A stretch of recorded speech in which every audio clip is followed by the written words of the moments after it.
par Fulbert Sassou Atisso, président de Togo. Autrement, la triste nouvelle du décès de Pascal Adoko, passée en boucle dans les médias nationaux ce mardi 11 mars 2025, a révélé à quel point le personnage était important. Le deuil causé par sa disparition a étreint la classe politique tout entière et surtout l'opposition. Il a appris à tous la leçon que la vie n'est rien. Tous les acteurs politiques parlent d'une grosse perte pour la classe politique et le Togo. Quand on écoute les uns et les autres parler avec douleur et regret de la mort de Pascal Adoko, l'unanimité est faite que le défunt était un acteur politique majeur. Pascal Adoko était d'une dimension politique infinie et possédait toute l'historicité de la vie politique togolaise. Ses compétences intellectuelles étaient distillées dans une éloquence qui faisait de ses débats et interventions des symphonies inachevées. Mais l'homme avait tellement d'humilité et de retenue qu'il ne voulait pas occuper les premières places ni se faire remarquer. Et pourtant, tout le monde reconnaît ses capacités et ses valeurs qu'on retrouve chez de rares acteurs politiques au Togo. Pascal Adoko était un homme de conviction. Il était un opposant dans l'âme à l'injustice et à la dictature. Constant,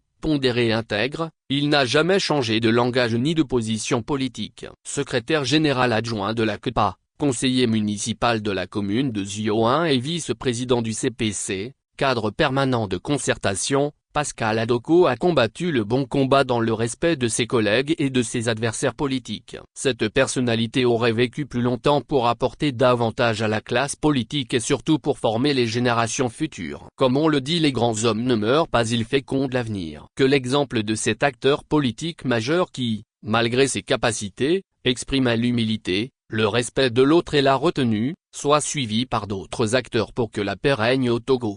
Adieu chers collègues.